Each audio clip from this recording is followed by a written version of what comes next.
Good day, ladies and gentlemen. I certainly hope you're having a fine day.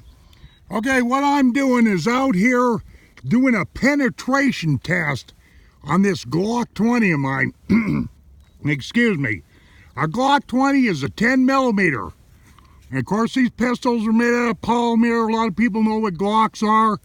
Made in Austria.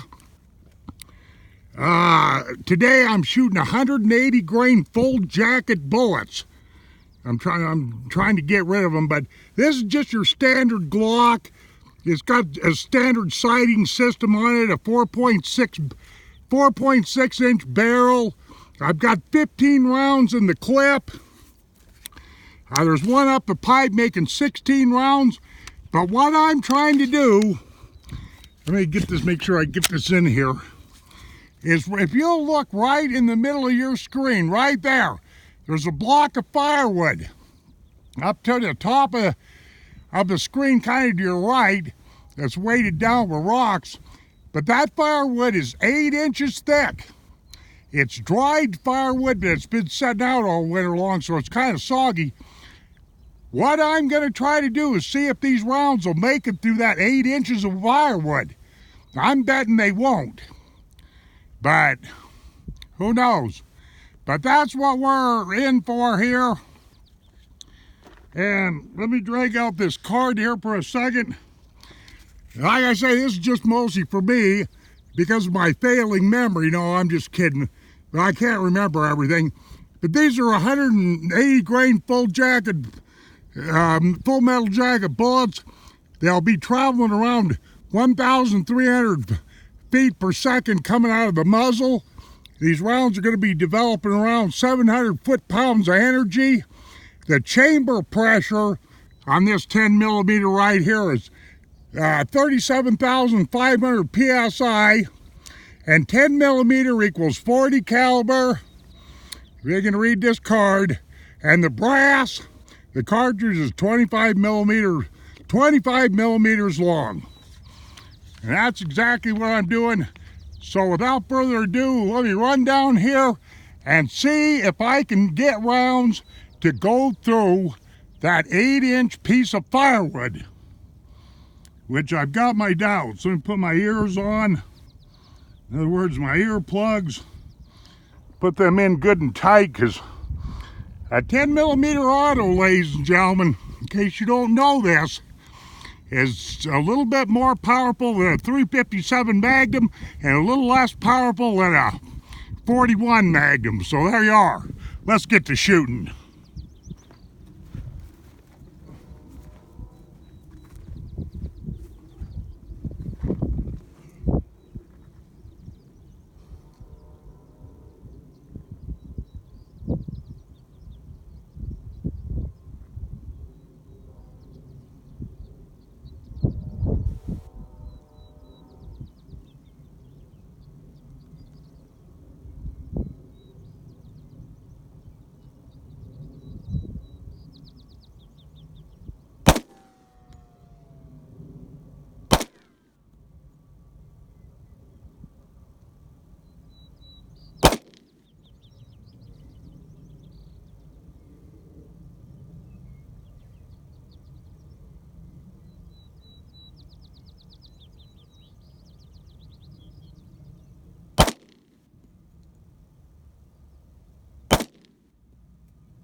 Well, I'll be doggone if I didn't make it through this thing.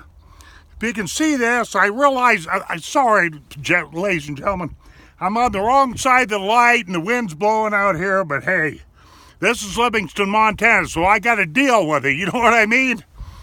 But if you look at this, I've got a round right there, right there, right there, blew some along the side, one right there. But let me turn this around. Yeah, this doggone thing did make it through. This 8-inch, it's not exactly perfectly 8 inches in diameter.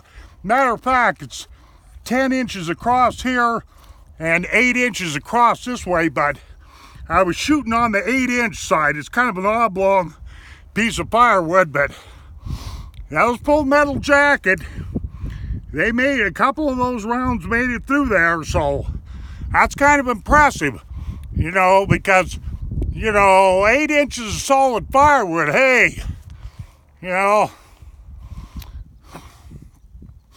But I know there's a ton of people out there that probably don't like the 10 millimeter, but it's what I carry all the time for self-protection.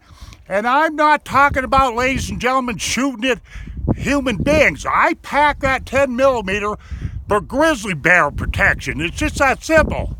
You don't have something to protect you or ward off grizzly bears up here in Montana, you're a damn fool. Especially if you spend a lot of time outdoors. So there you are. Well, kind of happy. I was betting that those rounds weren't going to make it through that wood, but they did. Okay. Thank you very much for the review, ladies and gentlemen. This is a quickie little task, but it gets the job done for me. We'll see you on down the trail. Thank you and have a nice day.